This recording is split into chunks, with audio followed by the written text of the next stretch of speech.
From the Conference Center in Salt Lake Diretamente City, do Centro de Conferências em Salt Lake City, Utah, essa é a sessão da manhã de sábado da Conferência Geral Anual número 196 de A Igreja de Jesus Cristo dos Santos dos Últimos Dias, com oradores selecionados entre os líderes da igreja.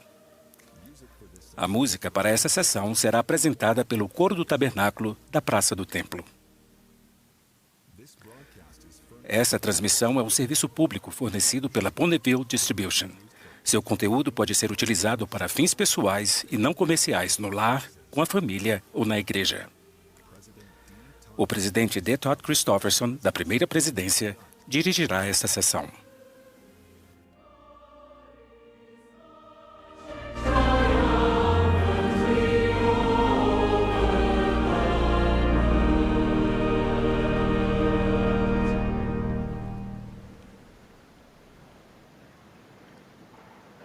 Brothers and sisters, we welcome you. Irmãos e irmãs, sejam bem-vindos à sessão da manhã de sábado da Conferência Geral Anual número 196 de A Igreja de Jesus Cristo dos Santos dos Últimos Dias. Estendemos saudações aos membros e amigos que participam da conferência em todo o mundo. E oramos para que sejam edificados ao se juntarem a nós neste fim de semana de Páscoa e nesta oportunidade única de apoiar os líderes da igreja. O presidente Dallin H. Oaks, que preside esta conferência, me pediu que dirigisse esta sessão. Reconhecemos as autoridades gerais e os líderes gerais que estarão presentes durante a conferência. A música para esta sessão será apresentada pelo Coro do Tabernáculo da Praça do Templo, sob a regência de Mac Wilberg e Ryan Murphy, com Andrew Unsworth e Brian Mathias ao órgão. Reconhecemos os membros da igreja de fora dos Estados Unidos que estão cantando com o Coro do Tabernáculo durante a conferência. Eles vêm da Dinamarca, Inglaterra, Nova Zelândia, Noruega, Paraguai, Filipinas, Porto Rico, Espanha, Suécia e País de Gales. O coro deu início a esta sessão cantando Awake and Arise, Despertai e Erguei-vos, e agora entoará a Alva Rompe. A oração de abertura será oferecida pelo Elder Michael B. Strong, dos 70. O presidente Dallin H. Oaks então falará a nós.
Our righteous Father, who art in heaven, Nosso querido Pai Celestial, é com alegria e gratidão que nos reunimos no início desta conferência. Expressamos gratidão pelo privilégio de nos reunirmos. Somos tão gratos por profetas e apóstolos. E somos gratos pelo manto profético que agora está sobre o presidente Dallin H. Oaks. Somos gratos pela oportunidade de apoiá-lo e também os seus apóstolos de sua igreja. Nessa época de Páscoa, com alegria e gratidão, nós adoramos, celebramos Teu Filho Jesus Cristo. Somos tão gratos por seu sacrifício expiatório e por sua ressurreição. Somos gratos por seu glorioso plano de salvação e em seu papel central de fazer esse plano ser possível para cada um de nós. Nós oramos, Pai, para que durante esta conferência o Espírito Santo esteja conosco, esteja presente para nos guiar e nos inspirar, para nos ensinar e nos testificar. Oramos para que possamos ouvir pelo poder do Santo Espírito suas instruções pessoais para cada um de nós. Por favor, nos abençoe com uma fé crescente em Teu Filho e com a capacidade aumentada para copiá-lo e imitá-lo. Em nome de Jesus Cristo. Amém.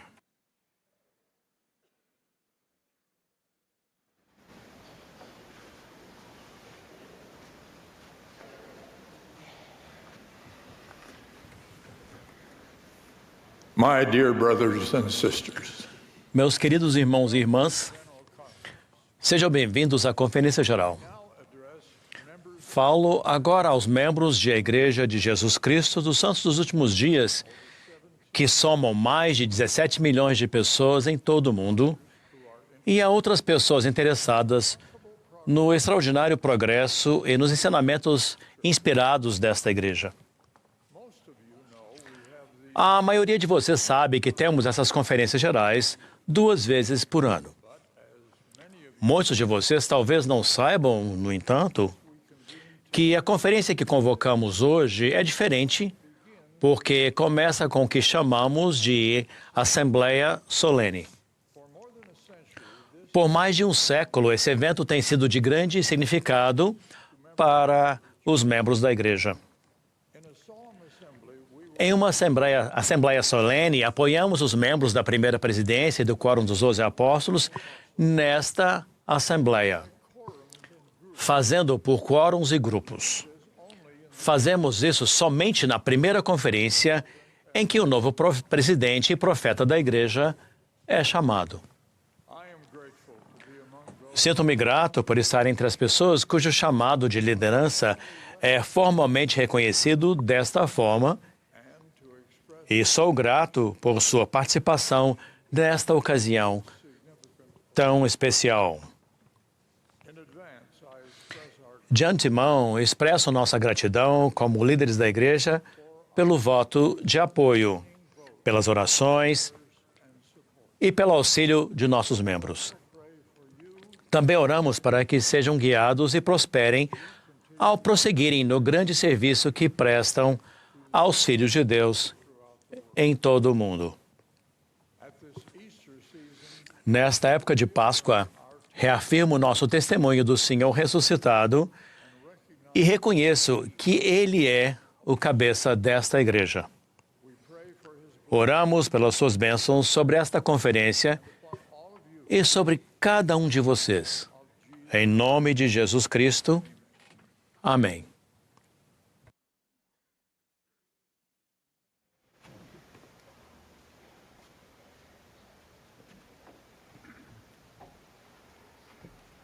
thank you, President Oaks. Obrigado, presidente Oaks. Irmãos e irmãs, fui designado para conduzir a Assembleia Solene, o evento sagrado para o qual estamos reunidos hoje. Nesta Assembleia Solene, votaremos por quórums e grupos. Iremos chamar cada quórum ou grupo sucessivamente. Onde quer que estejam, vocês serão convidados a ficar de pé e manifestar, erguendo a mão, seu voto de apoio àqueles cujos nomes serão apresentados. Vocês devem manifestar seu voto somente quando for solicitado que se levantem com seu quórum ou grupo. Pedimos que manifestem seu apoio de modo costumeiro ao erguerem a mão. Caso alguém se oponha a quaisquer dos nomes propostos, pedimos que entre em contato com seu presidente de estaca. Iniciaremos agora os apoios. Mais uma vez, por favor, levantem-se e expressem seu voto apenas quando solicitado. Começaremos com os membros da primeira presidência. A primeira presidência, por favor, fique de pé. É proposto que a primeira presidência apoie Dallin Harris Oaks como profeta, vidente, revelador e presidente da Igreja de Jesus Cristo dos Santos dos Últimos Dias. Membros da primeira presidência que forem a favor, manifestem-se. É proposto que a primeira presidência apoie Henry Benyon Eyring como primeiro conselheiro e David Todd Christofferson como segundo conselheiro na primeira presidência da Igreja. Os membros da primeira presidência que forem a favor, manifestem-se. É proposto que a primeira presidência apoie Henry Benyon Eyring como presidente do Quórum dos 12 Apóstolos e Dieter Friedrich Uchtdorf como presidente em exercício do Quórum dos 12 Apóstolos. Os membros da primeira presidência que forem a favor, manifestem-se. É proposto que a primeira presidência apoie como membros do Quórum dos 12 Apóstolos Dieter F. Uchtdorf, David A. Badner, Quentin L. Cook, Neil L. Anderson, Ronald A. Resband, Gary E. Stevenson, Dale G. Renland, Garrett W. Gong, Ulisses Soares, Patrick Kieran, Gerard Cosset e Clark G. Gilbert. Os membros da primeira presidência que forem a favor, manifestem-se. É proposto que a primeira presidência apoie os conselheiros na primeira presidência e o Quórum dos 12 Apóstolos como profetas, videntes e reveladores. Os membros da primeira presidência que forem a favor, manifestem-se. A primeira presidência pode se sentar. Os membros do Quórum dos 12 Apóstolos votarão agora. Pedimos ao Quórum dos 12 Apóstolos que fique de pé. É proposto que o Quórum dos 12 Apóstolos apoie Dallin Harris Oaks como profeta, vidente e revelador, e presidente da Igreja de Jesus Cristo dos Santos dos Últimos Dias, juntamente com seus conselheiros e membros do Quórum dos 12 Apóstolos, conforme apresentados e apoiados pela primeira presidência. Os membros do Quórum dos 12 Apóstolos que forem a favor, manifestem-se. Podem se sentar. Pedimos aos 70 autoridades gerais, 70 de área e membros do Bispado Presidente que fiquem de pé.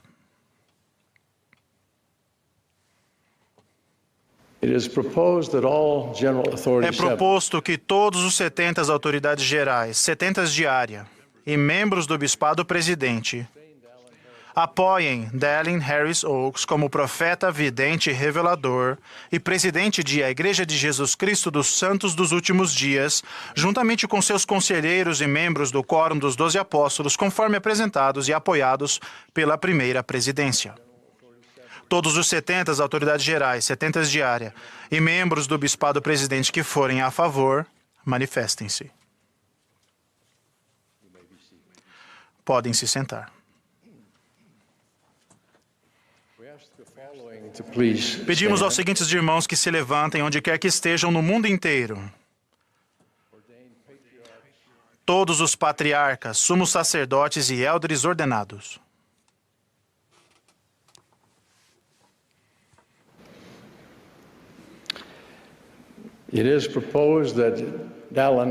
É proposto que Dallin Harris Oaks seja apoiado como profeta, vidente e revelador e presidente de a Igreja de Jesus Cristo dos Santos dos Últimos Dias, juntamente com seus conselheiros e membros do Quórum dos 12 Apóstolos, conforme apresentados e apoiados. Todos os que forem a favor, manifestem-se. Se alguém se opuser, manifeste-se pelo mesmo sinal. Podem se sentar.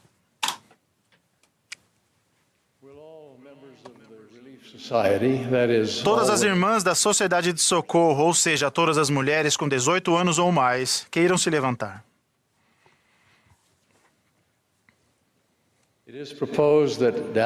É proposto que Dallin Harris Oaks seja apoiado como profeta, vidente e revelador, e presidente de a Igreja de Jesus Cristo dos Santos dos Últimos Dias, juntamente com seus conselheiros e membros do Quórum dos 12 Apóstolos, conforme apresentados e apoiados. Todas as que forem a favor, manifestem-se erguendo a mão. Se alguém se opuser, manifeste-se. Podem se sentar.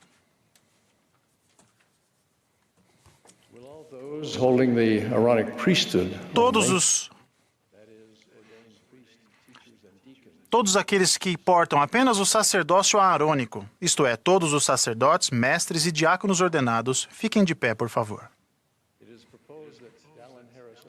É proposto que Dallin Harris Oaks seja apoiado como profeta, vidente e revelador e presidente de a Igreja de Jesus Cristo dos Santos dos Últimos Dias, juntamente com seus conselheiros e membros do Quórum dos 12 Apóstolos, conforme apresentados e apoiados. Todos os que forem a favor, manifestem-se erguendo a mão. Se alguém se opuser, manifeste-se. Podem se sentar. As moças de 11 a 18 anos, por favor, fiquem de pé.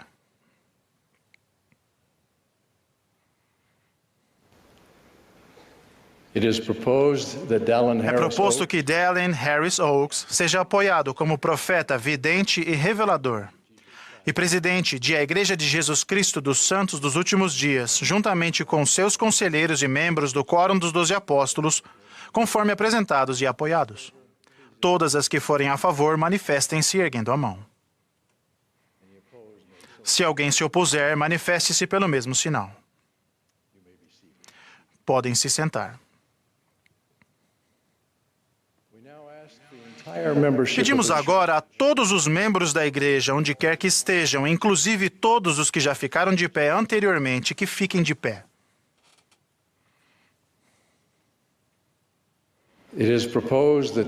É proposto que Dallin Harris Oaks seja apoiado como profeta, vidente e revelador e presidente de a Igreja de Jesus Cristo dos Santos dos Últimos Dias, juntamente com seus conselheiros e membros do Quórum dos 12 Apóstolos, conforme apresentados e apoiados.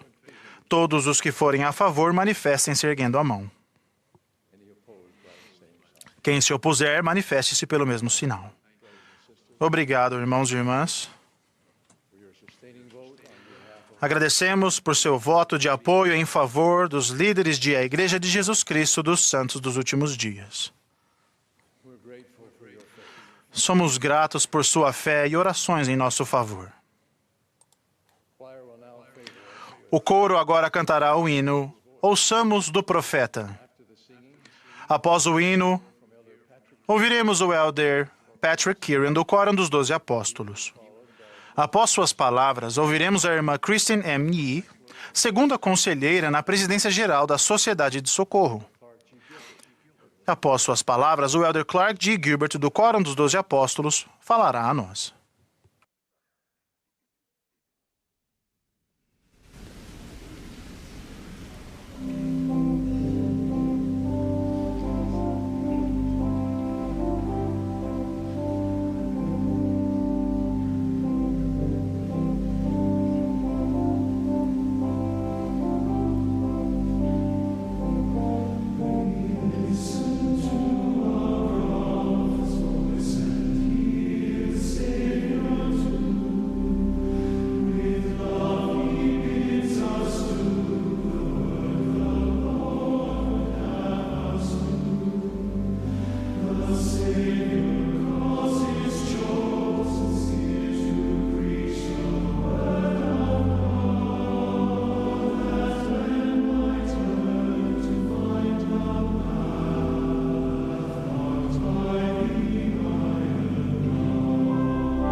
Just beautiful.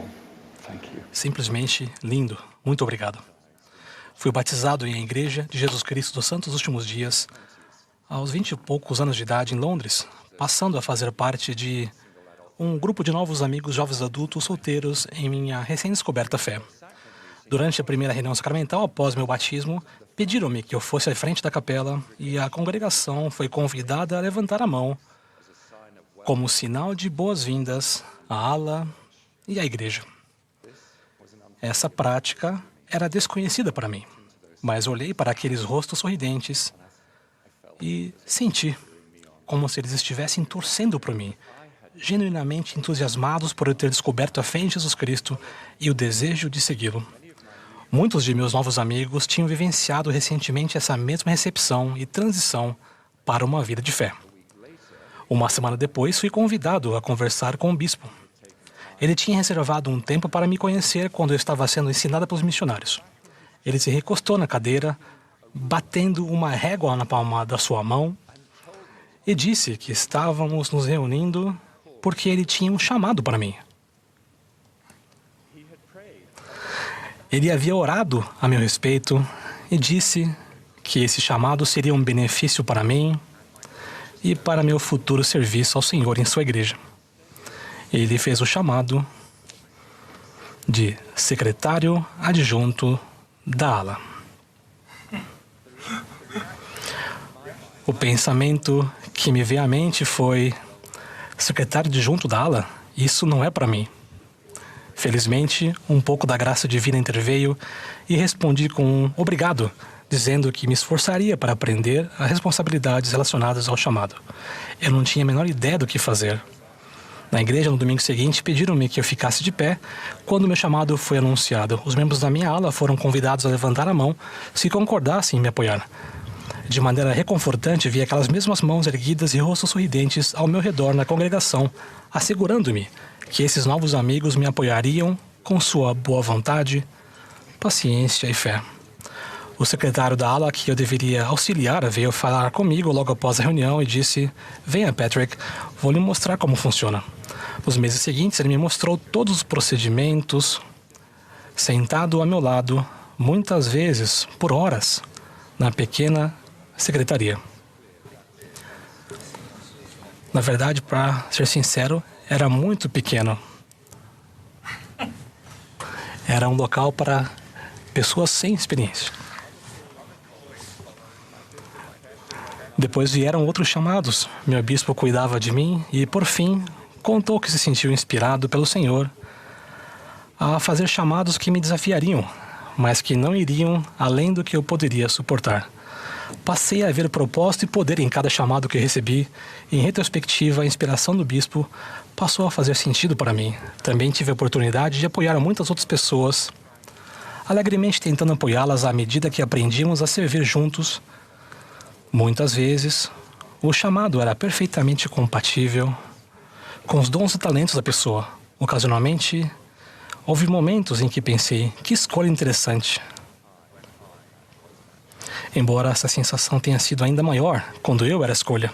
Com aquelas mãos levantadas, sorrisos de incentivo, estávamos participando do comum acordo em que podemos manifestar nosso apoio levantando a mão direita àqueles que são chamados a servir. O comum acordo não é uma mera formalidade, mas uma bela mistura de nosso arbítrio, união e fé.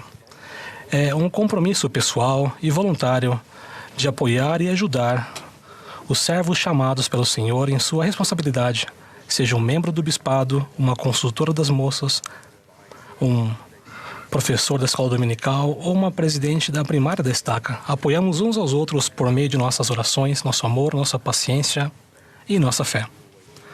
Será que vamos sempre concordar com aqueles a quem somos convidados a apoiar? Vamos sempre pensar que eles estão fazendo um bom trabalho e servindo como o Salvador faria? Talvez não. E talvez tenhamos razão. Porém, quando oramos por eles, e eles por nós, pontes importantes de união são construídas.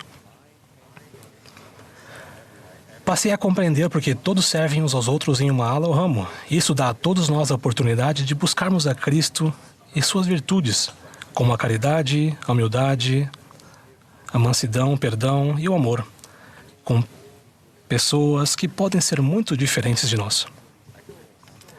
Vi claramente como a fé é fortalecida e como o corpo de Cristo é unido. Pude observar o Senhor trabalhando por meio de servos imperfeitos, inclusive eu, que se esforçavam para discernir sua vontade em favor daqueles a quem serviam. Alguns chamados são muito desafiadores, enquanto outros podem nos levar a pensar: será que eu não poderia fazer mais? Vocês podem servir por algum tempo em um chamado de grande visibilidade e mais tarde serem chamados para um serviço mais discreto e menos reconhecido, ou para apoiar alguém com menos experiência. Quando os chamados mudam de modo a impactar profundamente você ou sua família, isso pode exigir grande fé e confiança no Senhor durante o processo de adaptação. Também reconheço que há pessoas que, devido a circunstâncias excepcionais, não podem aceitar um chamado em um determinado momento. Líderes cuidadosos serão sensíveis a isso e, por meio da oração, o Senhor pode ajudá-los a saber quando será o momento certo de servir novamente. Às vezes é inconveniente servir em um chamado que requer algo de nós. Será que com o tempo podemos ficar cansados ou relutantes? Aprendi repetidas vezes que, seja qual for nossa oferta, na economia do Senhor, sempre saímos ganhando. Quando o Salvador chamou Pedro, André, Tiago e João para segui-lo, eles instantaneamente deixaram suas redes. Se um chamado foi inconveniente ou incompreensível, deve ter sido esse às margens do mar da Galileia. No entanto, eles seguiram com fé.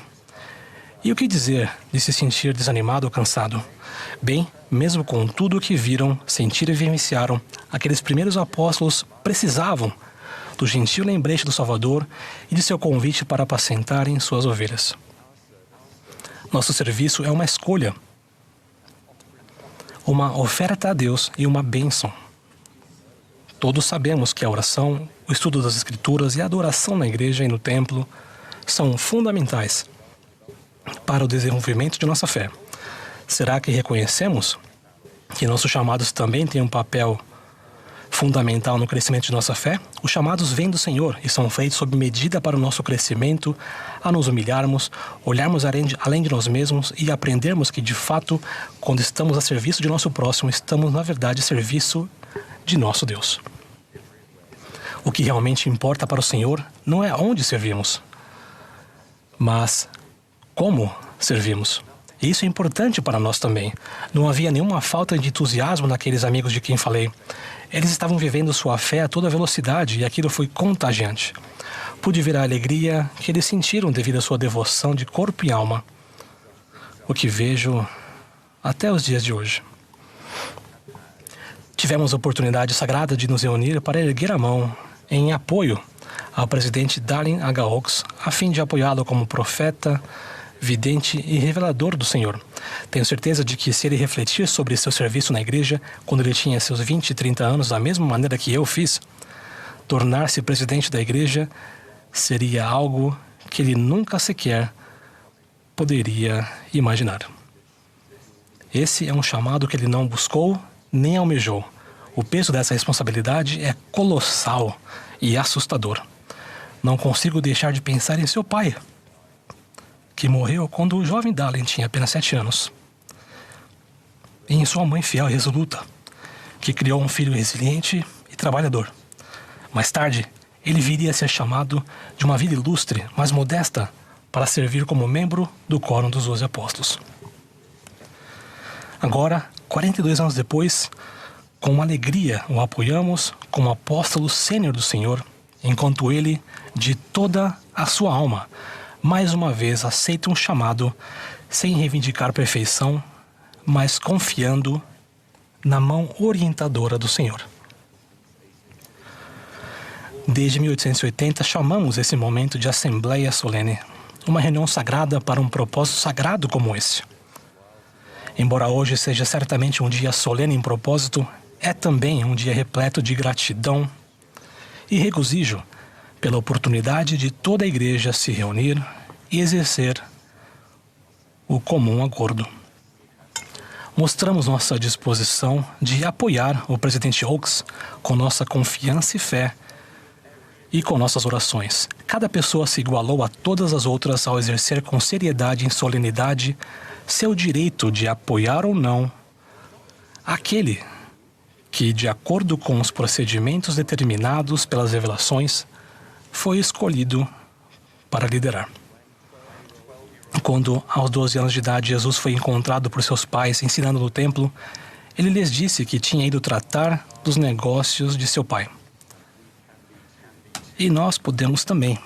Todo chamado, seja ele qual for, é assunto dele, quando aceito com um coração humilde e disposto e o desejo de levar e consolar seus filhos e de difundir suas boas novas. Não estamos apenas cumprindo uma designação quando respondemos a um chamado inspirado, mas nos unindo ao Salvador do mundo em sua infinita obra redentora. Ele precisa de vocês, ele precisa de mim. A vida é melhor, tudo é melhor, quando tratamos dos negócios dele. Em nome de Jesus Cristo. Amém.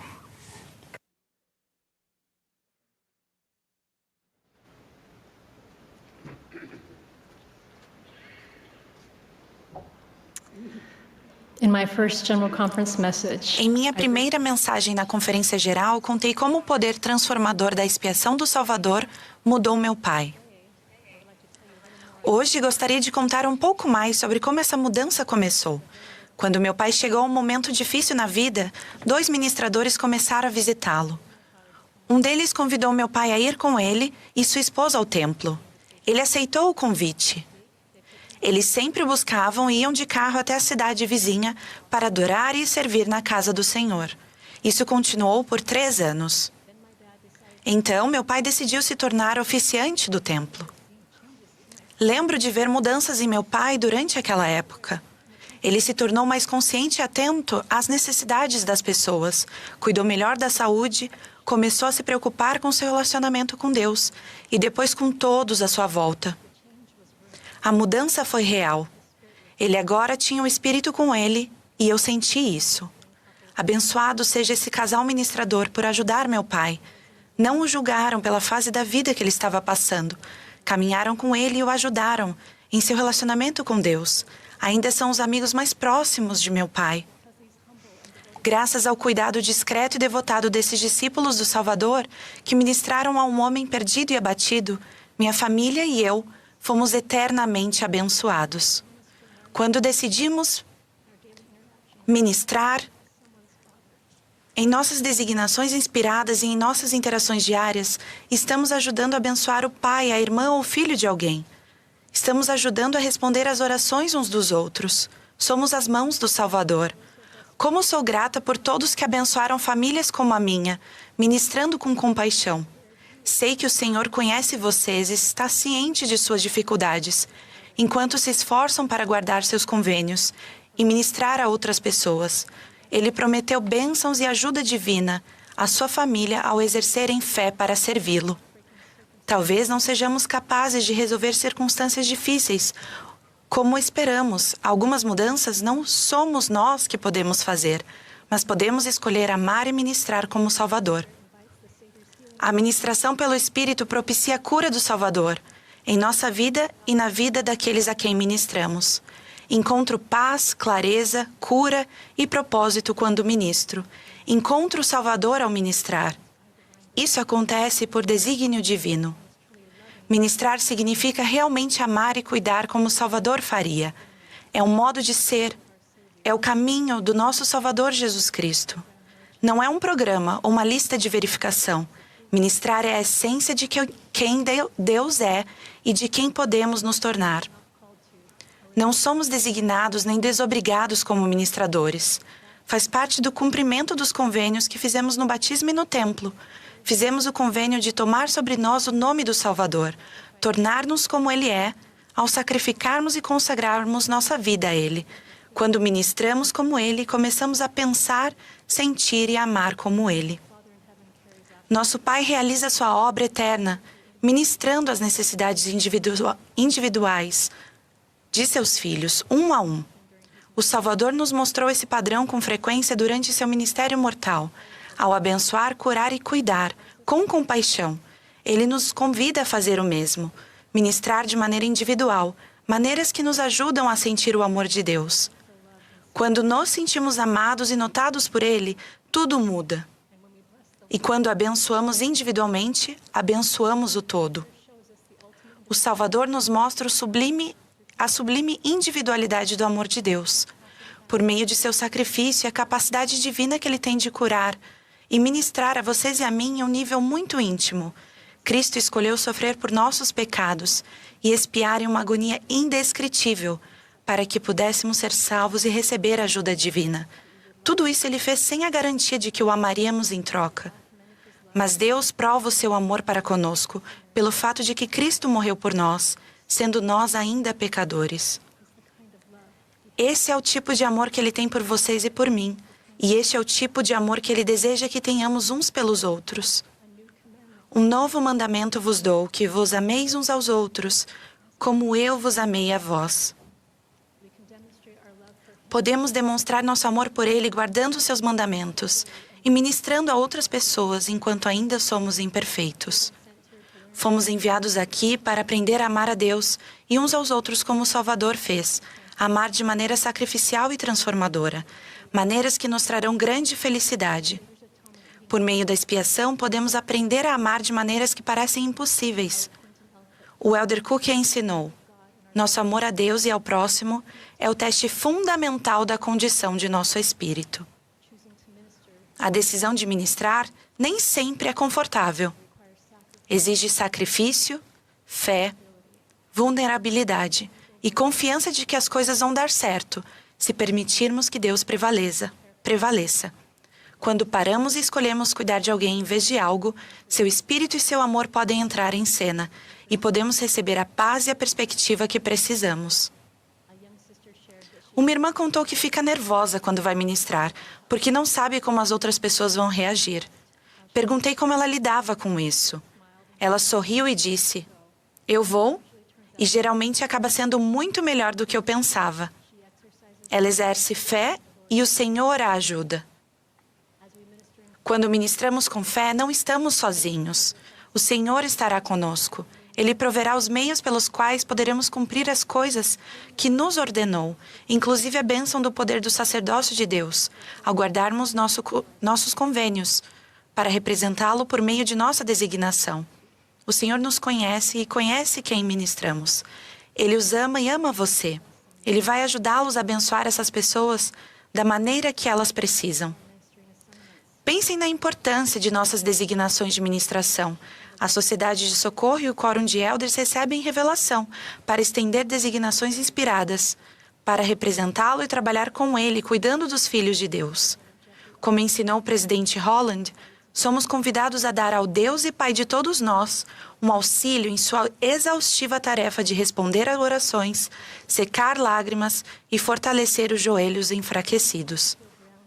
Se quiserem se sentir firmes, ganhar um senso de pertencimento divino e fazer uma diferença no mundo, sigam o Salvador e ministrem em seu nome. A necessidade de que as almas sejam elevadas, fortalecidas e curadas por meio da expiação nunca foi maior do que agora. Muitos de nós desesperadamente precisamos sentir seu amor. E como discípulos dele, temos a bênção e a responsabilidade por convênio de levar o amor e o alívio do Salvador a todos os filhos de Deus. Quando oferecemos seu amor a outras pessoas, nós mesmos os encontramos. O Salvador prometeu que quem perder a sua vida por causa de mim, achá-la-á. O Salvador não limitou sua ministração à sua família e a seus relacionamentos. Ele ministrou a todos e nos convida a fazer o mesmo. Recebemos designações de ministração para aumentar nossa capacidade de amar as pessoas. Oramos por elas, cuidamos delas e fortalecemos sua fé em Cristo. Creio que nosso Pai quer que vocês sejam felizes. Ele ama vocês. Sua obra, que inclui a ministração, foi projetada para proporcionar a vocês e a mim a maior alegria possível. Testifico que ministrar não traz apenas as bênçãos do céu, mas é o caminho do céu. Testifico que Cristo vive. Ao imitarmos seu sacrifício, amando e ministrando como ele faria, seremos abençoados para encontrar nossa própria alegria, cura e alívio nele. Vamos nos tornar como ele é. Em nome de Jesus Cristo. Amém.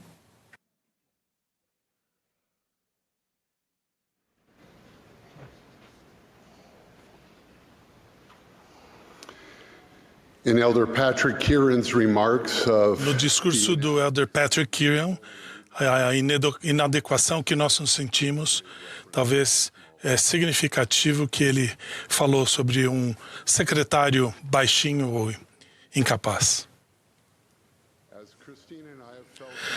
À medida que Christine e eu sentimos o peso avassalador desse chamado, nós nos sentimos gratos pelas orações e pelo apoio de tantas pessoas. Também fomos fortalecidos pela primeira mensagem do presidente Dallin Naga-Oaks como apóstolo.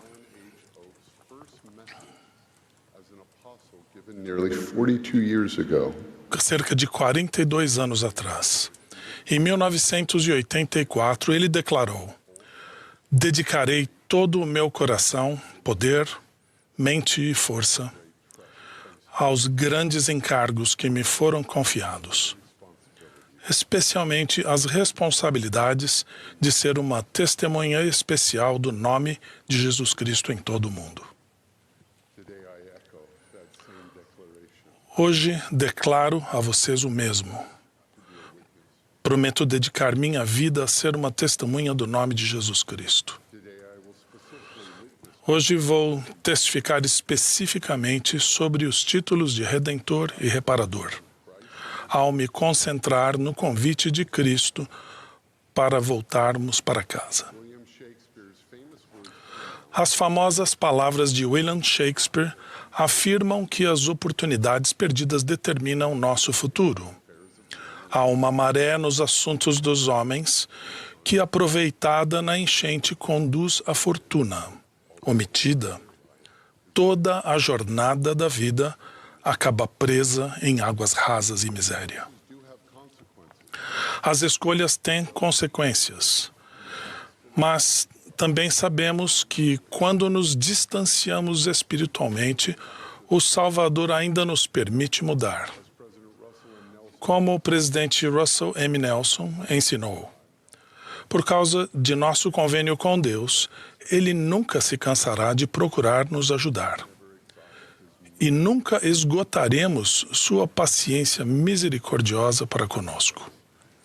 E se nos desviarmos, Ele nos ajudará a encontrar o caminho de volta. Depois que nosso primeiro filho nasceu, Christine e eu tivemos dificuldades para ter mais filhos. Encontramos esperança na pintura de Minerva Teichert sobre uma mãe pioneira quando entrando no vale com sua pequena família, convidando outras pessoas a seguirem. Assim como aquela mãe, estávamos implorando para que nossos futuros filhos pudessem juntar-se a nós, a nossa família. Por fim, eles vieram, mas nossos anos de esperança e oração foram difíceis.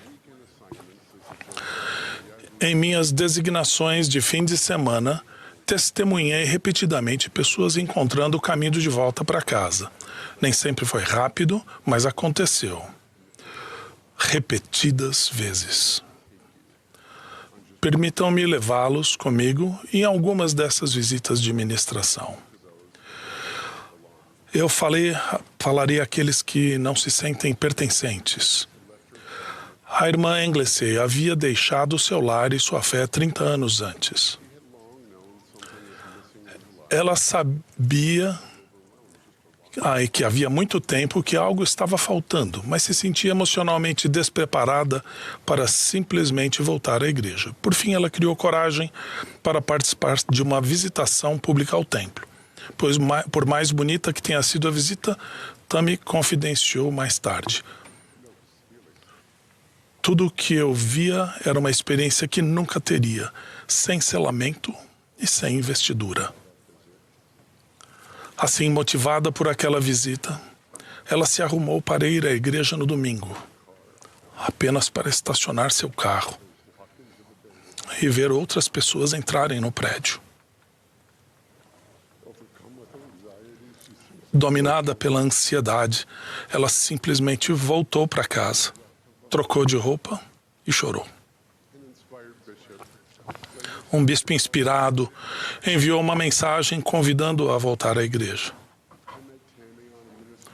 Conheci Tammy em uma visita de ministração logo após sua investidura no templo. Ela estava afastada havia 30 anos. Muitos domingos sentada sozinha no estacionamento da igreja. Mas o Senhor a trouxe para casa e a restaurou a sua luz, seu amor e sua alegria. Uma visita de ministração me levou ao templo de San Antonio, Texas, onde eu fui ao templo de San Antonio, onde os missionários e eu nos encontramos com a família Vargas. Andréa servia como presidente da primária. Luiz, seu esposo, embora não fosse membro da igreja, foi à igreja. O presidente da missão me contou que o irmão Vargas sentia que ele não era bom o suficiente para ser batizado. Não podia comparar-se às pessoas que ele via na igreja. Nos degraus do templo de San Antônio, eu disse: irmão Vargas, você não precisa ser perfeito para estar nesta igreja. Você só tem que fazer o seu melhor. E Cristo vai compensar a diferença. No final da visita, o irmão Vargas virou-se para a esposa e disse: querida, está na hora de eu me afiliar a esta igreja para que eu possa me tornar um pai e um marido melhor. Ele foi batizado um mês depois e sua linda família, por fim, se selou no mesmo templo. Aqueles que têm dúvidas. Justin e Kenna Valdez se mudaram para longe da família para que pudessem se afastar mais facilmente de sua fé. Mas o herói desta história foi seu filho, de 8 anos, que ainda queria ser batizado.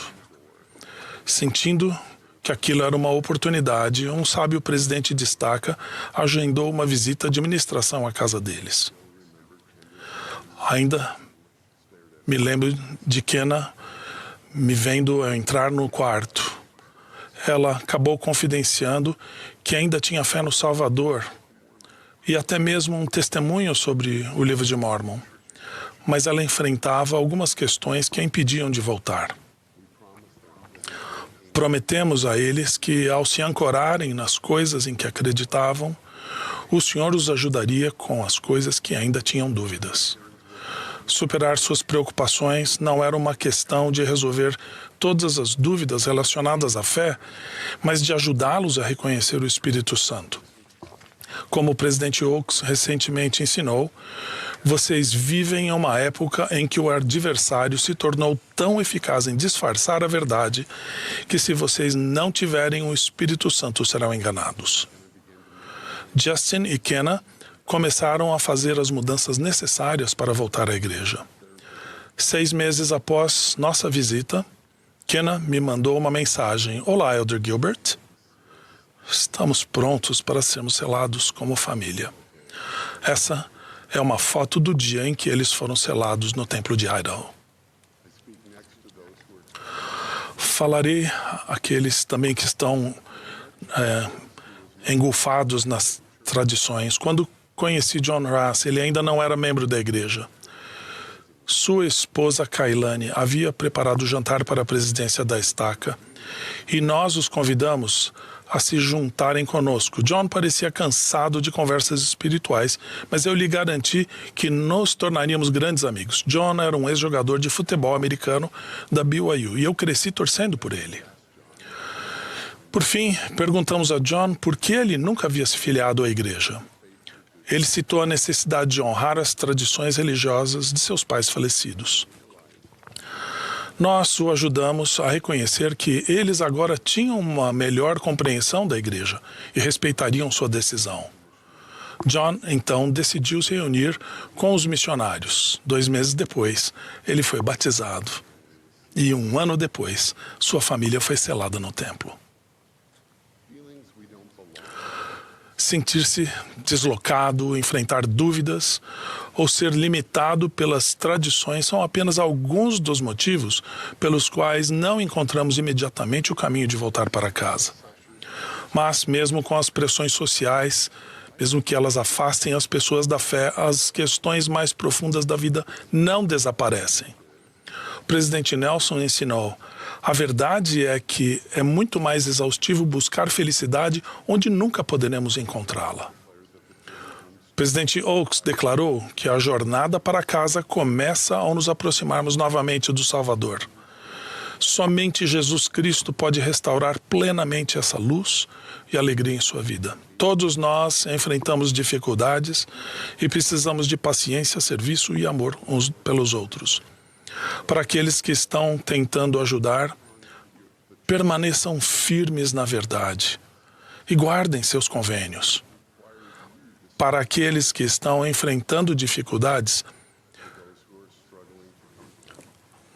saibam que vocês são amados e que o Salvador os está chamando de volta ao lar. Mas no final, cada um deve fazer sua própria escolha de voltar para casa. No recente discurso histórico do presidente Dallin H. Oaks na BYU, o Marriott Center inicialmente parecia completamente cheio. Mas se vocês olhassem claramente, havia ainda centenas de assentos vazios. E era difícil para os recepcionistas encontrar lugares para aqueles que ainda queriam participar. Então, algo extraordinário aconteceu. Os alunos que já haviam encontrado seus assentos começaram a ligar a lanterna do celular para sinalizar aos alunos que estavam chegando atrasados que ainda havia lugar. Era como se eles estivessem levantando uma luz para dizer: venha sentar-se comigo. Reservamos um lugar só para você. Concluo com um hino que me parece a própria voz do Salvador chamando-nos de volta ao lar. O Salvador ternamente nos chama. Chama por ti e por mim. Vela por nós com paciência e nos ama. Ama a ti e a mim. Ao lar voltai, ó pecadores, voltai. O Salvador ternamente nos chama. Para meus braços, voltai. Testifico que Cristo é nosso Redentor. Quando falhamos, Ele conserta as rachaduras em nossa vida. O Salvador ama todos nós e está ternamente chamando você e eu para voltarmos para casa. Ao lar, voltai. Em nome de Jesus Cristo. Amém.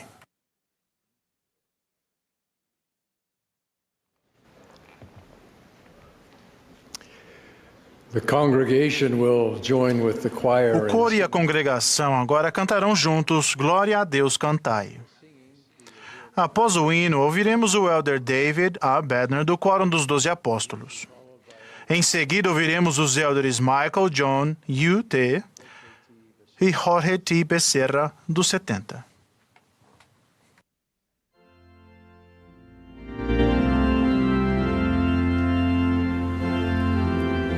This is the Saturday morning session. Essa é a sessão da manhã de sábado da Conferência Geral Anual número 196 de A Igreja de Jesus Cristo dos Santos dos Últimos Dias.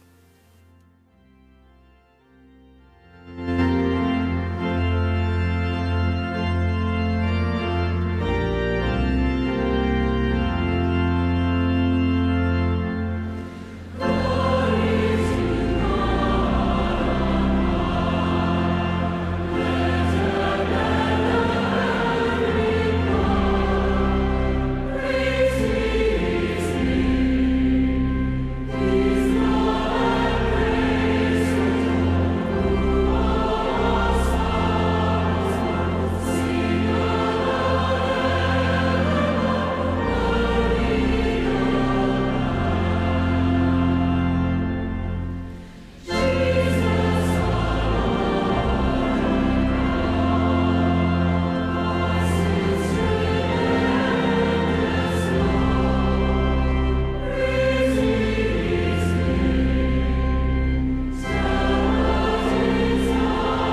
Participo de competições de atletismo desde muito jovem. E a corrida tem sido um elemento essencial do meu condicionamento físico. Ao longo dos anos, desenvolvi uma relação de amor e ódio com a corrida. Adoro os benefícios físicos e o estímulo mental proporcionados pelos exercícios regulares, mas detesto as dores musculares, a ardência nos pulmões e o esgotamento. Próximo ao final de muitas das minhas corridas de longa distância, exortei a mim mesmo a continuar, não desistir e perseverar até o fim. No contexto dos exercícios físicos, o verbo perseverar pode sugerir a manutenção de um esforço físico e mental intenso por um período prolongado.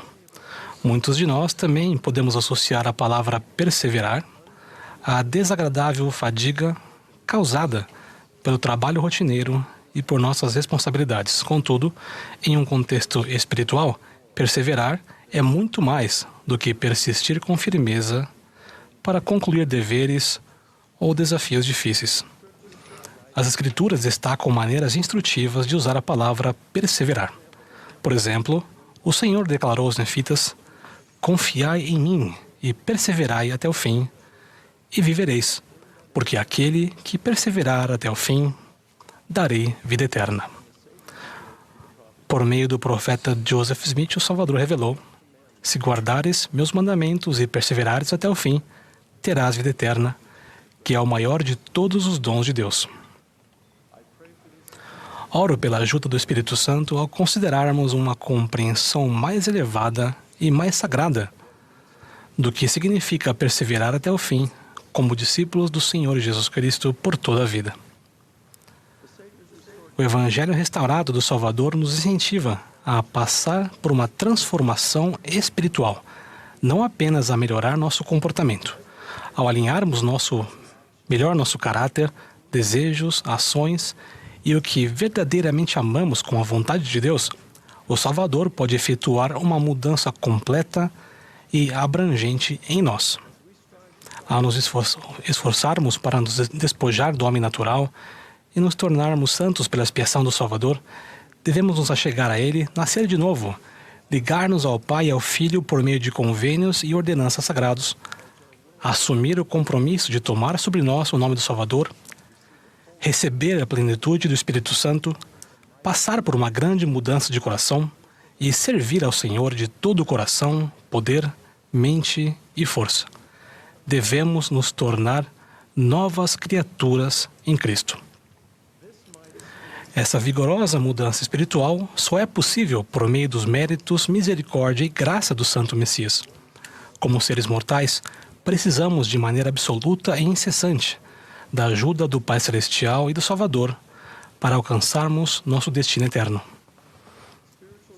Dons espirituais são bênçãos e habilidades que nos são dadas pelo poder do Espírito Santo. Todas as pessoas que recebem o dom do Espírito Santo, pela devida autoridade do sacerdócio e pela imposição de mãos, são elegíveis para receber dons espirituais destinados a abençoar e beneficiar aqueles que amam o Senhor e procuram guardar seus mandamentos. Os dons espirituais são pré-requisitos essenciais para nos achegarmos ao Salvador, sermos abençoados com seus atributos e, em última instância, tornarmos-nos semelhantes a Ele. O próprio termo dons espirituais ensina uma lição fundamental. Todos esses dons são dados por Deus de acordo com sua vontade e no seu tempo. Não são resultados que conquistamos unicamente por meio de esforço concentrado e disciplina pessoal. Mormon testificou que a caridade é o puro amor de Cristo e de todos o maior dom espiritual. É importante notar que a palavra perseverar e seus sinônimos são usados nas Escrituras para definir e descrever a caridade. Por exemplo, a caridade permanece para sempre. É sofredora, não busca seus interesses, tudo sofre, tudo suporta. E como as irmãs bem sabem, a caridade nunca falha. Mormon também ensinou que para todos os que o possuírem o dom espiritual da caridade, no último dia tudo estará bem. Observem que em diversos contextos Possuir pode significar também ser caracterizado por. Podemos possuir a caridade, mas em última instância, a caridade deve nos caracterizar. Ao sermos abençoados com esse dom sublime, ocorre uma transformação em nossa natureza e caráter espirituais. Possuir o dom da caridade refere-se, em parte, ao desenvolvimento e ao progresso espirituais, que são os grandes propósitos do Evangelho do Salvador. Para os discípulos do Salvador, a caridade abrange tanto o que fazemos quanto o que podemos nos tornar à medida que desenvolvemos por completo esse dom espiritual. Em sua essência, a caridade certamente inclui atos de compaixão, bondade e generosidade realizados em prol de outras pessoas. Entretanto, em um nível mais elevado e até mais sagrado, a caridade é a própria essência do fim, pelo qual estamos perseverando. Tornarmos-nos novas criaturas em Cristo. Pensem em como essas duas dimensões abrangentes da caridade são descritas na 13ª regra de fé. A primeira metade da declaração enfatiza atos caridosos e bondosos. Cremos em ser honestos, verdadeiros, castos, benevolentes, virtuosos e em fazer o bem a todos os homens. A segunda metade da declaração enfatiza a natureza contínua de nossa transformação espiritual. Cremos em todas as coisas, confiamos em todas as coisas, suportamos muitas coisas e esperamos ter a capacidade de tudo suportar. Se houver qualquer coisa virtuosa, amável, de boa fama ou louvável, nós a procuraremos. A última regra de fé é uma admoestação para que façamos o bem, sejamos bons e perseveremos até o fim ao nos achegarmos ao Salvador, segui-lo e recebermos o dom celestial de amar como Ele ama.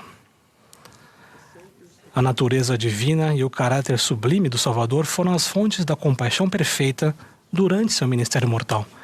O Redentor do mundo voltou-se para o próximo por meio do amor e do serviço, quando enfrentou adversidades espirituais ou dor física, em contraste com o homem natural que existe em cada um de nós, que se volta para si mesmo, movido pelo interesse próprio, pelo egocentrismo e pelo egoísmo, ao vivermos como Ele nos incentiva a viver, e com sua ajuda. Nossa natureza e nosso caráter, com o tempo, tornam-se cada vez mais semelhantes aos dele. Ao seguirmos e amarmos o Salvador e servirmos a Ele, passaremos gradualmente a nos concentrar menos em nossos próprios desejos e interesses e mais em compreender e atender às necessidades das outras pessoas. Deixaremos de nos limitar a praticar atos de bondade. Em vez disso, nosso estado de ser será transformado e se tornará cada vez mais semelhante ao de Cristo. Por fim, a caridade fará parte da nossa natureza. Portanto, rogai ao Pai com toda a energia de vosso coração, que sejais cheios desse amor, que quando Ele aparecer, sejamos como Ele, porque o veremos como Ele é. A perspectiva de sermos abençoados na mortalidade, mesmo que com uma pequena porção do caráter e dos atributos de Jesus Cristo, pode parecer algo totalmente impossível para nós, mas o Redentor nos mostrou a senda que conduz à vida eterna, o poder de sua doutrina, de seus convênios e de suas ordenanças e de seu exemplo pode nos abençoar em todos os aspectos de nossa vida. O padrão de desenvolvimento espiritual evidente na vida mortal do Salvador também se aplica a cada um de nós. Jesus Cristo estava no princípio com o Pai. Nós também estávamos. Ele veio e habitou na carne. E, a princípio, não recebeu da plenitude, mas continuou de graça em graça até receber a plenitude. Como filhos de Deus, também podemos receber a sua plenitude no devido tempo, de graça em graça, seguindo o mesmo padrão que o Salvador. Agora vou ler 3 passagens de Escrituras que contêm a expressão perseverar até o fim. E vou acrescentar o trecho "e tiver o puro amor de Cristo" a cada versículo, para que possamos aprender uma lição vital e eterna. Primeiro, o Salvador ensinou aos seus antigos apóstolos: aquele que perseverar até o fim e tiver o puro amor de Cristo será salvo. 2. Nefe testificou, ouvi a voz do Pai dizendo: sim, as palavras do meu amado são verdadeiras e fiéis. Quem perseverar até o fim e tiver o puro amor de Cristo, esse será salvo. 3. Alma declarou: quem encontrar misericórdia, perseverar até o fim e tiver o puro amor de Cristo, será salvo. Perseverar até o fim é algo intrinsecamente ligado ao dom espiritual da caridade. Perseverar até o fim não é a determinação implacável para que cerremos os dentes, suportemos até os limites de nossa força física e capacidade mental e superemos os desafios e as adversidades da vida mortal. É muito mais do que isso. Perseverar até o fim é a alegre busca de uma vida inteira. Prosseguir com fé em Jesus Cristo em um processo gradual de confiar e receber ajuda do nosso Salvador para nos tornarmos mais semelhantes a Ele. À medida que nosso amor por Ele se torna cada vez mais forte e profundo, podemos ser abençoados em receber a perspectiva espiritual, a graça capacitadora do Senhor e uma alegria imensa e indescritível. A expressão das Escrituras, vinde a mim, é o convite introdutório do Salvador para aprendermos e agirmos de acordo com sua doutrina e iniciarmos um processo de renascimento espiritual. A expressão das Escrituras, perseverar até o fim, é um lembrete repetido da vigorosa mudança espiritual em nosso coração, que deve ser contínua por toda a vida. É também sua promessa do que podemos nos tornar se verdadeiramente desenvolvermos o puro amor de Cristo. O Senhor revelou ao profeta Joseph Smith: todos os tronos e domínios, principados e poderes serão revelados e concedidos a todos os que tiverem perseverado valentemente por causa do Evangelho de Jesus Cristo. Alegremente testifico que cada um de nós, com a graça e misericórdia do Senhor, pode crer em todas as coisas, confiar em todas as coisas e suportar valentemente todas as coisas. Presto testemunho disso no sagrado nome do Senhor Jesus Cristo. Amém.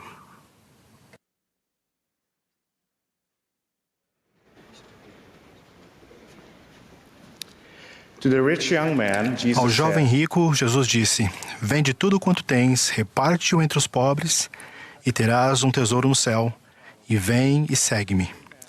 O jovem rico não sabia que o caminho que lhe foi pedido para trilhar o levaria a tesouros no céu, onde nem a traça nem a ferrugem consomem. Sou grato pelos ensinamentos que recebi ao longo dos anos, que me ajudaram a seguir melhor o Salvador. Para o meu propósito hoje, gostaria de me concentrar em apenas um deles. Como diz o hino da primária, segue o profeta, não vais errar. Em outubro de 2024, o presidente Dallin H. Oaks nos deu o seguinte conselho: seguir a Cristo não é uma prática descuidada ou ocasional. É um compromisso contínuo e um modo de vida que se aplica a todos os momentos e em todos os lugares. Seu exemplo e seus ensinamentos definem o caminho de cada discípulo de Jesus Cristo. E todos são convidados a trilhar esse caminho. Meus pais nasceram nas Filipinas, mas ambos tinham ascendência chinesa. Como quase todas as pessoas nas Filipinas, eles adotaram a religião predominante do meu país natal. Assim, nossa família desfrutava de uma mistura saudável de diferentes práticas e tradições familiares, étnicas e religiosas que influenciavam nossa vida diária. Quando meus pais se filiaram à igreja, eles mal sabiam que estavam adotando um outro conjunto de valores e tradições: a cultura do Evangelho, com base no plano de salvação, nos mandamentos de Deus e nas palavras dos profetas vivos. Com o tempo, à medida que nossa família se esforçava para adotar plenamente o Evangelho, meus pais descobriram que algumas de nossas tradições mais queridas não eram condizentes com a cultura do Evangelho. Eles perceberam que precisavam fazer uma escolha. Assim começou a difícil tarefa de eliminar de nossa família as tradições e práticas culturais que eram contrárias à cultura do Evangelho. Imaginem a imensa pressão que meus pais receberam dos familiares e dos amigos para manter certas tradições, mesmo que fossem contrárias ao Evangelho. Sou muito grato por eles terem exercido fé e escolhido guardar seus convênios.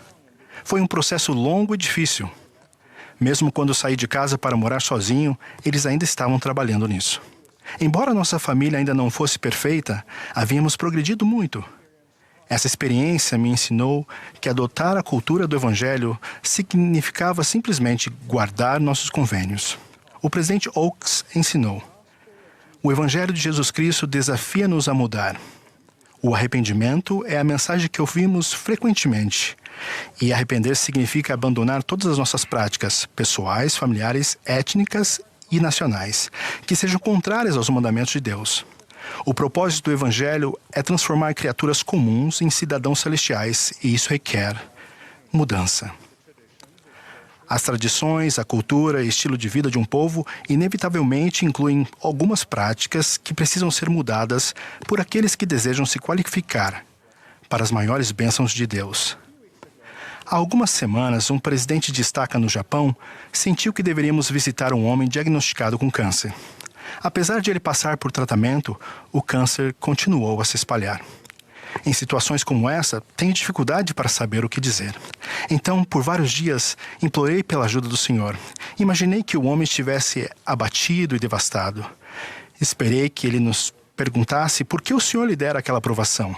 Achei que ele estaria sem esperança e talvez até um pouco zangado. O dia da visita chegou e eu ainda não sabia o que dizer. Quando finalmente nos conhecemos, fiquei completamente surpreso. Quem estava diante de mim não era de modo algum o homem que eu havia imaginado. Seu semblante estava radiante e feliz. Não havia amargura. E ele nunca perguntou o porquê. Recentemente tive experiências muito semelhantes com membros que moram na Coreia.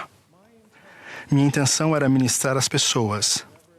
No entanto, no final de minhas visitas, senti que era eu quem estava sendo ministrado. Jesus Cristo fortaleceu cada uma dessas pessoas para que perseverassem em suas provações, conforme ensinou o presidente Oaks. Nosso Salvador experimentou e sofreu a plenitude de todas as provações mortais. Portanto, Ele conhece nossas dificuldades, nossas tentações, nossos contratempos e nosso sofrimento, pois voluntariamente experimentou-os todos como parte fundamental de sua expiação.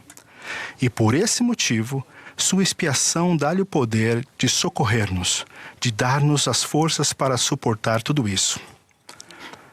Há 2 anos, minha família e eu fomos convidados a morar em Hong Kong, que é conhecida por seus edifícios altos. Nosso prédio era ofuscado por edifícios muito mais altos ao redor. Então eu estava preparado para viver nas sombras. Imagine minha alegria ao acordar e ver os raios do sol da manhã brilhando através de nossas janelas. Essa experiência simples encheu minha alma de imensa alegria e gratidão. Quando finalmente me recompus, fiquei muito confuso. Nossas janelas não estavam voltadas para o leste. Como foi que conseguimos receber o sol da manhã? Após investigar melhor, descobri que os raios do sol estavam sendo refletidos para dentro do nosso apartamento pelo alto edifício à nossa frente. Fui lembrado de que, quando me esforço para seguir o Salvador, Ele me usa para abençoar outras pessoas. Por meio do meu exemplo e serviço ao próximo, elas sentirão o amor que o Salvador tem por elas. O presidente Oaks disse: durante seu ministério, Jesus ensinou: eis que eu sou a luz, e dei-vos o exemplo. Mais tarde, ele disse a seus apóstolos: levantai vossa luz para que brilhe perante o mundo, acrescentando: eis que eu sou a luz que levantareis, aquilo que me vistes fazer. Acho interessante o fato de que algumas pessoas pensam que os profetas de Deus vivem no passado e não estão em sintonia com os tempos atuais. Tudo o que sei sobre profetas é exatamente o oposto. Na verdade, eles veem o futuro como atalaias em uma torre.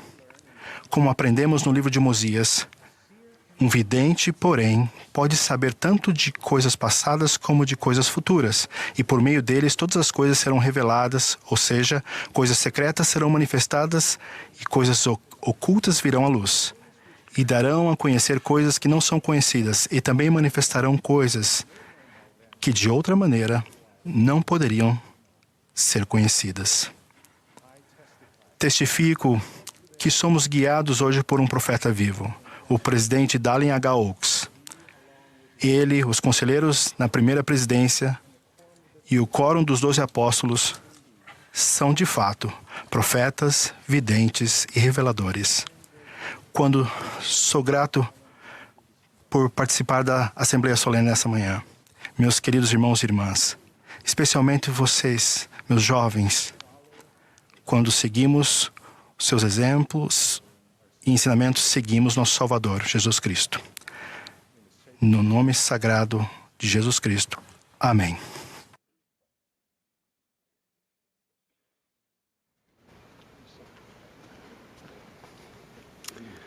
O profeta Alma fez várias perguntas perspicazes para ajudar os membros da igreja em Zaraenla a ter uma vigorosa mudança de coração como discípulos de Jesus Cristo. Pouco tempo depois, ele ensinou o povo de Gideão. Algo que ele ensinou chamou minha atenção quando li. Vim com grandes esperanças que vós vos haveis humilhado perante Deus e que não estáis no terrível dilema em que se achavam nossos irmãos em Zaraenla. Posteriormente, no mesmo sermão, ele repetiu: muito desejava que não estivesseis no dilema de vossos irmãos. Qual era esse terrível dilema? A nota de rodapé no versículo 18 nos leva a uma possível resposta. O apóstolo Tiago nos ensinou qual seria esse dilema. O homem de ânimo dobre é inconstante em todos os seus caminhos. Uma pessoa de ânimo dobre é aquela que hesita, é indecisa ou está em conflito. Alguém que não se compromete com um único propósito ou crença. Uma maneira de vencer esse coração dividido é aprender a colocar Deus em primeiro lugar em nossa vida. Buscai primeiro o reino de Deus e a sua justiça. Desde o princípio dos tempos, Deus tem ensinado seus filhos a colocá-lo em primeiro lugar em sua vida. Por exemplo, o Senhor deu a Adão e Eva mandamentos de que adorassem ao Senhor seu Deus e oferecessem as primícias de seus rebanhos como oferta ao Senhor. E Adão foi obediente aos mandamentos do Senhor.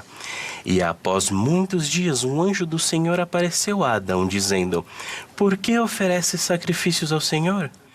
E Adão respondeu-lhe: eu não sei, exceto o que o Senhor me mandou. E então o anjo falou, dizendo: isso é a semelhança do sacrifício do unigênito do Pai, que é cheio de graça e verdade. Observe que o Senhor ordenou a Adão e Eva que oferecessem as primícias de seus rebanhos. Em outras palavras, ele lhes ordenou que colocassem Deus em primeiro lugar para evitar o dilema espiritual do coração dividido. Lembro-me de uma experiência poderosa que tive há muitos anos e que me ensinou a colocar Deus em primeiro lugar em minha vida. Quando era um jovem pai casado, fui chamado para servir na presidência de um ramo. O elder Clinton L. Cutler, dos 70, veio falar no nosso ramo. Depois da reunião, tive a oportunidade de conversar com ele. Sentindo que eu tinha algo em mente, ele perguntou: há algo incomodando você? Sim, respondi. Estou com dificuldades financeiras em meu negócio e atrasei o pagamento do dízimo e das ofertas. Então ele perguntou: você tem algo de valor? Não me lembro do que mais ele disse. Ponderei sobre aquela pergunta por muitos dias. A única coisa que eu tinha de valor era um carro, de que eu precisava nos meus esforços para expandir meu negócio. No entanto, concluí que deveria me esforçar para vender meu carro. Então o limpei e poli e coloquei um anúncio para vendê-lo. Quero deixar bem claro que o elder Cutler não me pediu para vender meu carro. Senti que deveria fazer isso depois de ponderar e do meu desejo de colocar Deus em primeiro lugar. Alguns dias depois, um homem veio até a minha casa para ver o carro. Parecia interessado. Ele dirigiu e voltou para negociar os detalhes. Ele me deu seu cartão de visitas e percebi que ele representava uma concessionária de carros. Eu estava nervoso sobre o que certamente aconteceria a seguir, as negociações sobre o preço. Ele me perguntou: quanto quer pelo carro? Eu disse a ele que precisava de uma quantia exata. Eu tinha calculado o que precisava para pagar o financiamento do carro e pagar o dízimo. Então ele disse com muita calma: ok, voltarei em alguns dias com o cheque. Ele agradeceu e foi embora. Eu mal podia acreditar, sem pechinchar, sem discutir, sem negociar. Alguns dias depois, ele voltou com o cheque no valor que eu havia solicitado. Fiquei surpreso e maravilhado quando ele saiu com o carro. Depositei o cheque e paguei o dízimo. Ao observar o que havia acontecido, percebi que eu não tinha um carro para dar continuidade ao meu negócio. Enquanto eu pensava no que fazer, um amigo me ligou e disse: Jorge, você gosta do meu carro, não é? Naquele momento, eu teria gostado de qualquer carro. Ele me lembrou que sua esposa estava grávida de gêmeos e que ele precisava comprar um veículo maior. E se perguntou se eu estaria disposto a assumir o financiamento do carro. Foi um milagre. Ao refletir sobre minha experiência, eu me perguntei o que me deu confiança para vender meu carro e pagar o dízimo. Lembro-me de uma noite familiar em que minha mãe prestou um testemunho vigoroso sobre a lei do dízimo. Meus pais imigraram para os Estados Unidos por causa de uma oferta de emprego que permitiu que recebêssemos residência legal. No entanto, passamos reveses financeiros, como muitos imigrantes passam à medida que tentam se adaptar a um novo país e uma nova economia. Com o olhar de uma testemunha convicta, ela disse: tudo o que precisamos ver é a mão do próprio Jeová para termos ainda mais certeza de que Ele está nos abençoando por meio do pagamento do dízimo.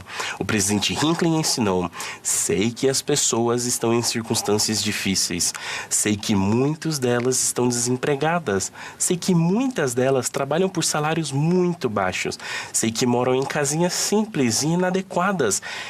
A única coisa que podem pagar. Creio que não sairão da pobreza a menos que paguem o dízimo. Agora é a época em que devemos estabelecer fortemente o Evangelho, e isso envolve o pagamento do dízimo. É a obediência ao mandamento do Senhor que realmente importa. Sei que essa declaração se aplica à nossa vida temporal, mas também à nossa vida espiritual.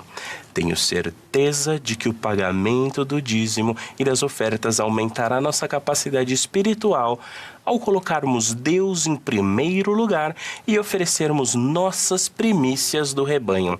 Testifico que poder e orientação especial até então desconhecidas entrarão em nossa vida à medida que guardamos a lei de obediência e do sacrifício.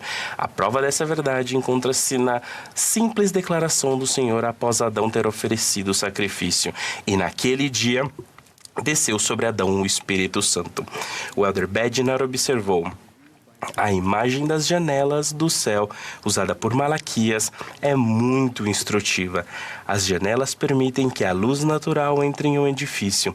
De igual modo, a iluminação e a visão espirituais são derramadas através das janelas do céu para a nossa vida, quando honramos a lei do dízimo.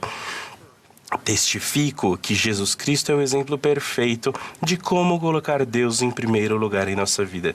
Testifico que Ele deu sua vida como símbolo de completa submissão à vontade de seu Pai. Ele é o Cristo, o Salvador e Redentor de todos nós. Dallin H. Oaks é o seu profeta. Presto solene testemunho que ele vive. Em nome de Jesus Cristo, amém.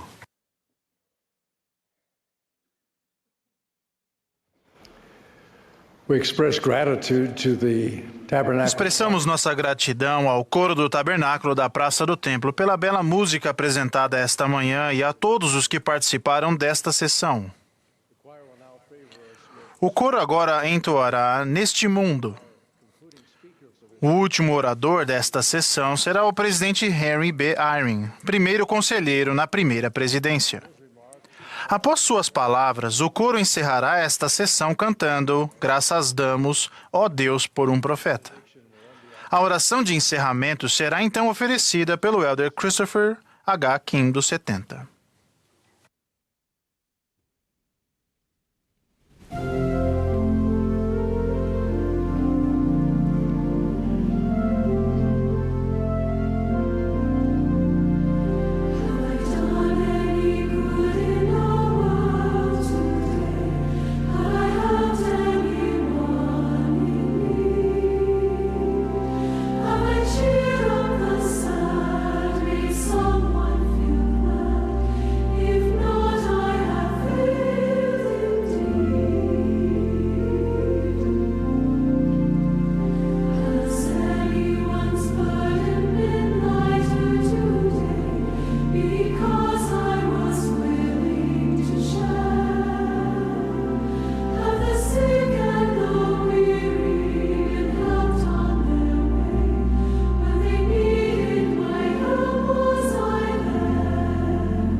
My dear brothers and sisters, Meus queridos irmãos e irmãs, sou grato por estar com vocês neste momento em que podemos nos lembrar novamente do consolo do Salvador a seus apóstolos, pois ele sabia que teria que deixá-los sozinhos, sem sua liderança, sem proteção e sem socorro em seus perigos.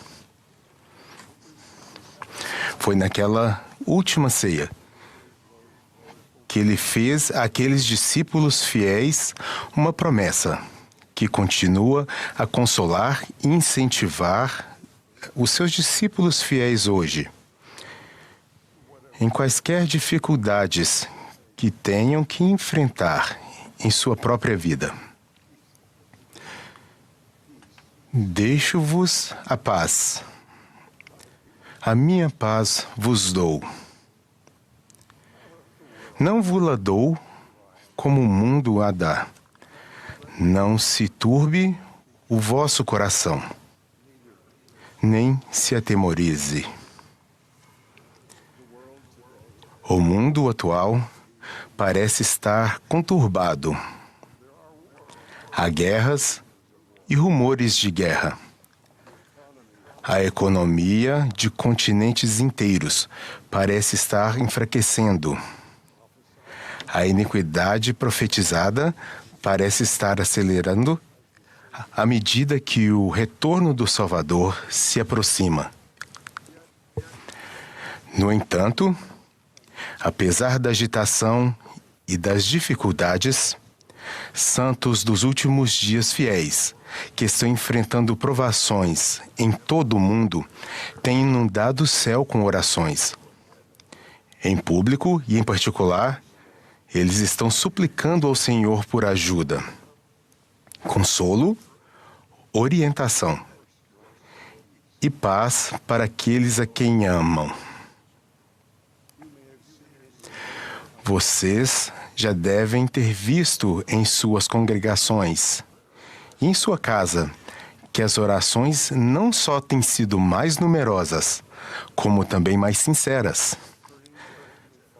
O ato de nos voltarmos para o Pai Celestial em fervorosa oração, quando o mundo parece caótico, é tão antigo quanto a própria humanidade. Em momentos de medo, tragédia, perigo, problemas ou doenças, as pessoas geralmente se voltam para Deus em oração. Seu Filho amado, Jesus Cristo, em cujo nome oramos, vive e nos conhece, zela por nós e cuida de nós. Vocês devem se lembrar das palavras consoladoras do rei Davi no livro de Salmos. O Senhor será também um alto refúgio para o oprimido, um alto refúgio em tempos de angústia. E os que conhecem o teu nome em ti confiarão, porque tu, Senhor, nunca desamparaste os que te buscam. Em momentos de dor, solidão ou confusão, sabemos que nosso Pai Celestial e seu Filho amado estão cientes da nossa situação e que anseiam por nos abençoar. As palavras do Salvador são claras. E eu vos digo a vós: pedi e dar-se-vos-á. Buscai e achareis. Batei e abrir-se-vos-á. Porque qualquer que pede, recebe. E quem busca, acha. E a quem bate, abrir-se-lhe-á. Para abrir as janelas do céu, por meio da oração fervorosa, não é preciso usar muitas palavras ou linguagem rebuscada. Em vez disso, a diligência na oração que o Pai Celestial exige de nós é abrir a alma em lugares particulares e ter o coração voltado continuamente a Ele em oração. Durante o Sermão da Montanha, o Salvador ensinou: quando orares, entra no teu aposento e, fechando a tua porta, ora a teu Pai, que está em oculto. E teu Pai, que vê em oculto, te recompensará publicamente. E orando, não useis vãs repetições, como os gentios, que pensam que por muito falarem serão ouvidos. Não vos assemelheis, pois, a eles, porque vosso Pai sabe o que vos é necessário, antes de vós lhe pedirdes.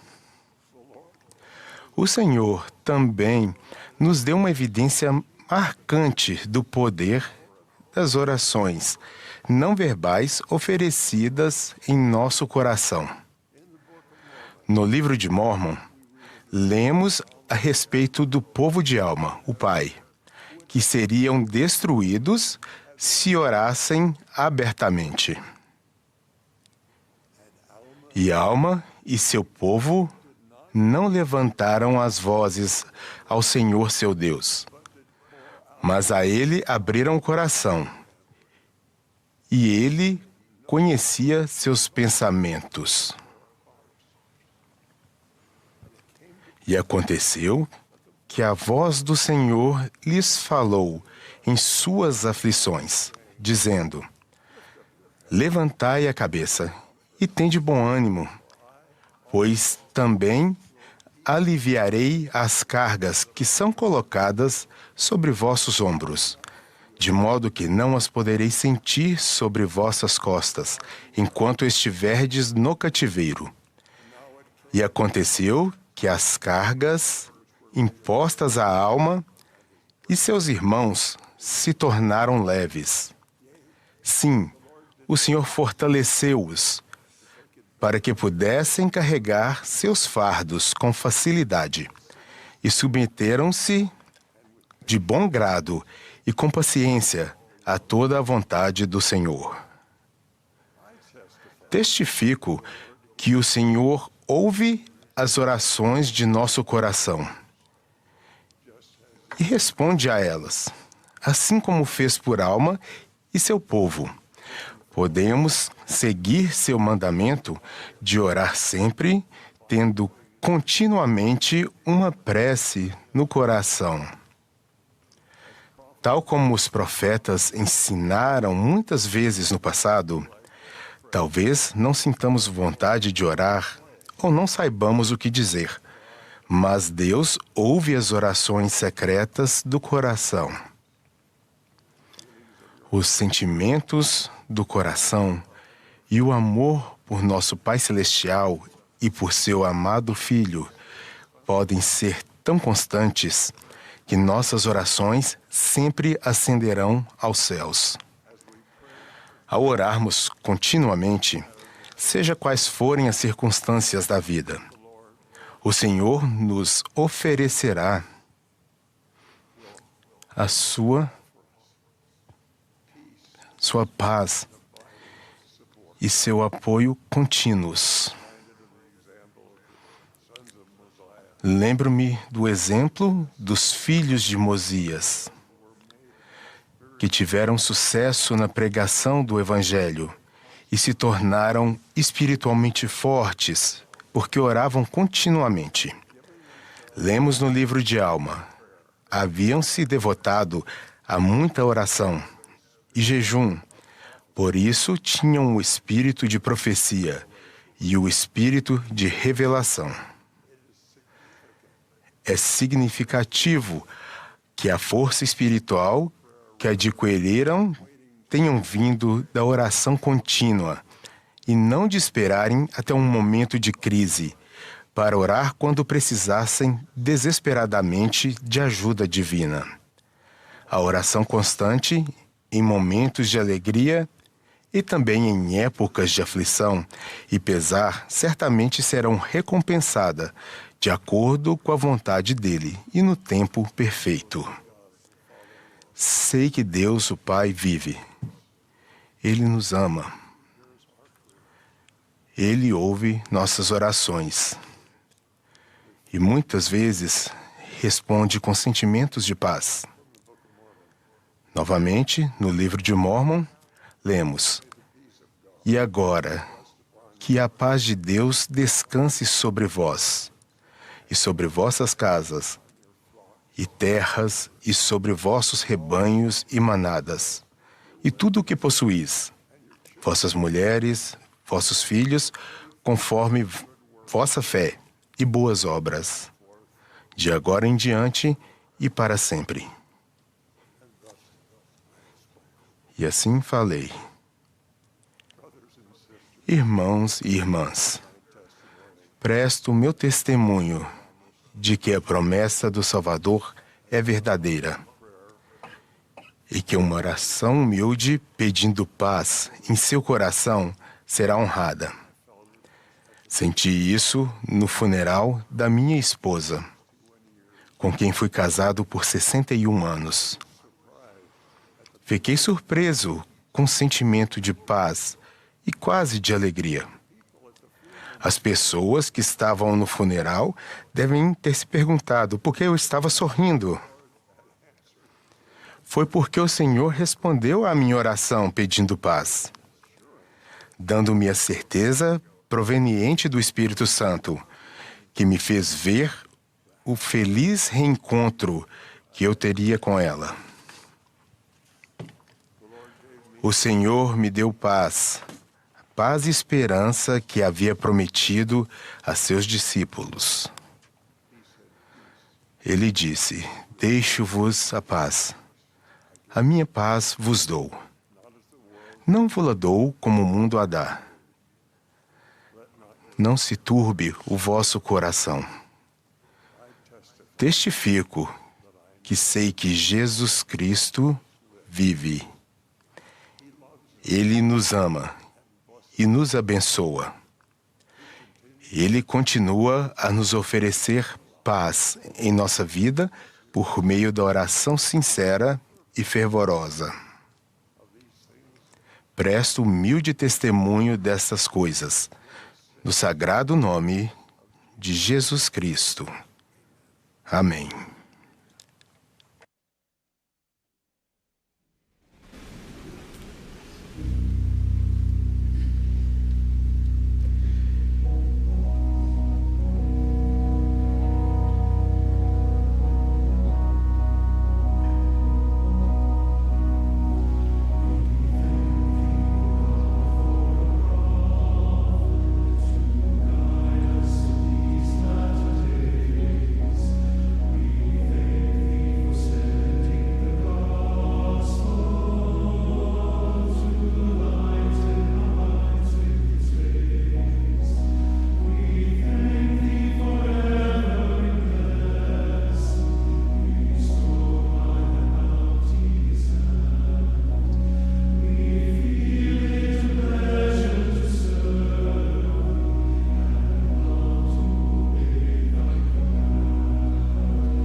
Our dear Heavenly Father, nosso querido Pai Celestial, nós somos tão gratos pelo Teu Filho Jesus Cristo, pelo amor que Ele teve por nós e pela expiação, ao celebrarmos a ressurreição gloriosa de Cristo. Agradecemos pelo Teu profeta, presidente Oaks, seus conselheiros e os membros do Quórum dos 12 Apóstolos, a quem apoiamos e honramos nessa Assembleia solene. Pedimos que possas abençoar o presidente Oaks com força e com a ajuda divina. Pai, abençoe a todos nós, teus filhos, ao redor do mundo, que temos um coração humilde e um desejo grande de seguir o exemplo de nosso Senhor Jesus Cristo, para que assim nos tornemos discípulos por toda a vida. Oramos em seu nome, Jesus Cristo. Amém.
This has been a broadcast of the Saturday Morning Essa foi a Session. transmissão da sessão da manhã de sábado da Conferência Geral Anual número 196 de A Igreja de Jesus Cristo dos Santos dos Últimos Dias.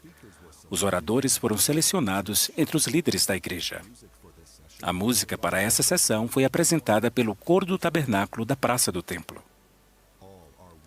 Convidamos todos a assistir e a compartilhar as mensagens desta e de outras conferências disponíveis no site churchofjesuschrist.org. Essa transmissão é um serviço público fornecido pela Bonneville Distribution. Seu conteúdo pode ser utilizado para fins pessoais e não comerciais no lar, com a família ou na igreja. Todos os direitos reservados. 2026 Intellectual Reserve, Inc.